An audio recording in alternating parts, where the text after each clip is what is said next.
बिस्मिल्लाहिर रहमानिर रहीम अस्सलामु आलैकुम सुप्रिय दर्शक welcome back to my channel. आजकेर पर्वे शेयर करब पाइनएप्पल जेली रेसिपि। और जेली पसंद करे ना एमन मानुष किन्तु खुঁজে पाওয়া যাবে না। आजकेर এই पाइनएप्पल जेली रेसिपिटा तैरी करार जन्य अवश्यई पाइनएप्पल लागबे। आमी एकटा बड़ो साइजेर आनारस एबं सेटा पाका टुसटुसे एबं रसे भरा देखे निয়েছি। সেটাকে খুব ভালো করে মানে কেটে নিয়েছি, কেটে ধুয়ে পরিষ্কার করে নিয়েছি। এখন ওইটাকে অল্প একটু পানি দিয়ে মানে হাফ কাপের থেকে একটু কম পরিমাণে পানি দিয়ে ব্লেন্ডারে খুব ভালো করে ব্লেন্ড করে একটা ছাঁকনির সাহায্যে ছেঁকে এই যে এরকম জুস বের করে নিয়েছি আর কি।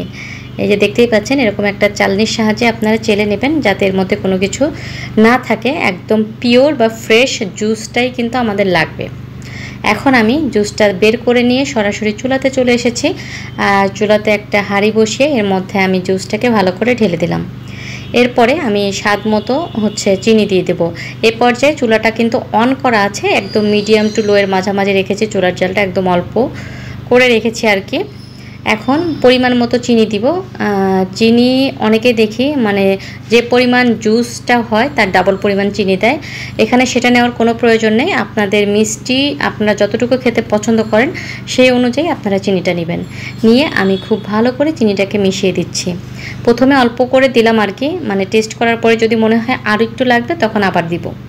আমার মনে হচ্ছিল যে একটু কম আছে, এর জন্য আবারও সামান্য পরিমাণ চিনি আমি এখানে অ্যাড করে দিলাম। এরপরে এটাকে খুব ভালো করে নেড়ে চেড়ে মানে চিনিটাকে গলিয়ে নিতে হবে। চুলাটা কিন্তু অন করা, আবারও বলে দিচ্ছি, একদম লো করে দেওয়া আছে আর কি। প্রথম অবস্থায় একটু লো হিটে রেখে এই কাজটা করতে হবে। যত জেলিতে জাল পড়বে তত কিন্তু দীর্ঘদিন জেলিটা ভালো থাকবে। এখন এই পর্যায়ে আমি একটু ফুড কালার দিয়ে দিচ্ছি। এটা রেডম্যানের ইয়েলো ফুড কালার, আর এটা অপশনাল। যেহেতু ভিডিও করি দেখতে যাতে সুন্দর লাগে এই জন্য আমি কালারটা দিচ্ছি।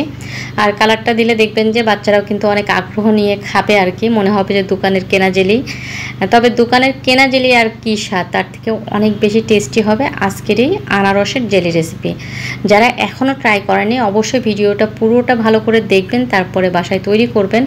আপনাকে আর চড়া দাম দিয়ে বাজার থেকে ভেজালযুক্ত জেলি কিনে খেতে হবে না। এটা এতটা মজাদার এবং এতটা টেস্টি।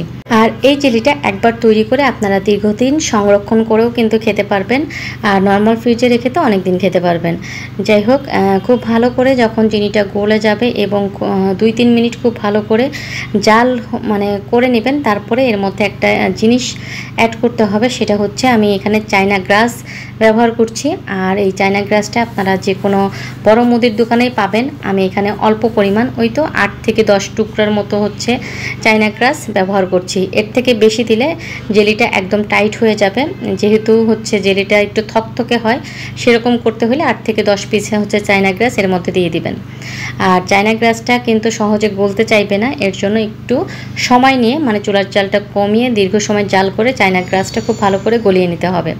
আপনারা এখানে আগার আগার ব্যবহার করতে পারবেন, তবে আগার আগারটা হয় কি আমার কাছে মনে হয় কেমন জানি গন্ধ করে। তবে চায়না গ্রাসটা চোখ বন্ধ করে ব্যবহার করতে পারবেন, কোনো রকম গন্ধ করবে না, কিচ্ছু করবে না, এবং খুব সুন্দরভাবে জেলিটা সেট হয়ে যাবে।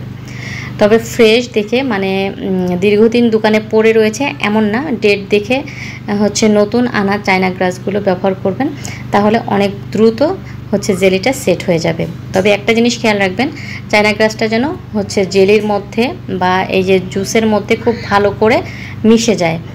আর এই তো আমি খুব ভালো করে চেষ্টা করছি চায়না গ্রাসটাকে এই জেলিটার মধ্যে মিশিয়ে দেওয়ার জন্য।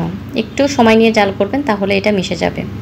দীর্ঘক্ষণ জাল করার পরে মানে 5 থেকে 6 মিনিট জাল করার পরে দেখবেন যে চায়না গ্রাসটা পুরোপুরি মিশে যাবে এবং একটু ফেনার সৃষ্টি হবে। সেই ফেনাটাকে উপর থেকে উঠিয়ে ফেলে দেবেন, তাহলে জেলিটা অনেক বেশি মানে স্বচ্ছ হবে আর কি।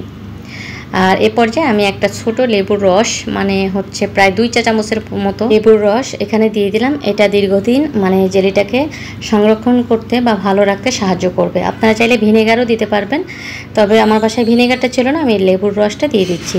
আর আমি যেহেতু কম পরিমাণে তৈরি করছি, এটা 2 থেকে 3 দিনের মধ্যেই শেষ হয়ে যাবে। আমার বাচ্চারা কিন্তু আমার বানানো এই জেলিগুলো অনেক বেশি পছন্দ করে। আর লেবুর রসটা দেওয়ার পরেও এটাকে খুব ভালো করে আরও 4 থেকে 5 মিনিট ফুটিয়ে নিতে হবে। যতক্ষণ এটা মানে দীর্ঘক্ষণ কিছুক্ষণ এটা জাল হলে এটা হবে কি যে বেশি দিন ভালো থাকে।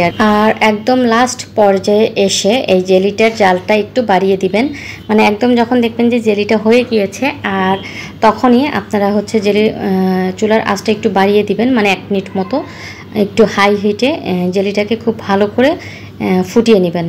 আর এই তো দেখতে পাচ্ছেন আমি চুলার জালটা বাড়িয়ে এভাবে প্রায় 1 মিনিটের মতো ঘড়ি ধরে হচ্ছে জাল করে নিয়েছি। এরপরে চুলাটা বন্ধ করে দিয়েছি।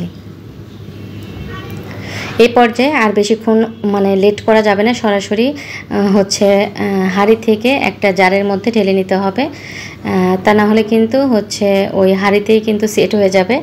তা আমি 2টা জারের মধ্যে ঢেলে নিচ্ছি, যেহেতু অল্প করে তৈরি করেছি 2-1 দিনে শেষ হয়ে যাবে।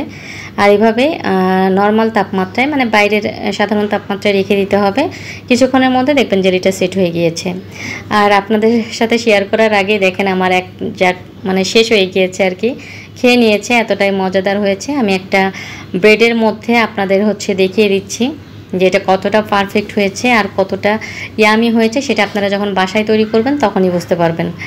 আর খুব সুন্দর করে আমি হচ্ছে যে ব্রেডের মধ্যে লাগিয়ে নিচ্ছি। কালারটা দেখেন জাস্ট ওয়াও হয়েছে, তাই না? কেমন লাগলো আজকের আমার আনারসের এই জেলি রেসিপিটা অবশ্যই কমেন্টস করে জানাবেন। ভালো লাগলে আমার চ্যানেলটা সাবস্ক্রাইব করবেন। আল্লাহ হাফেজ, আসসালামু আলাইকুম।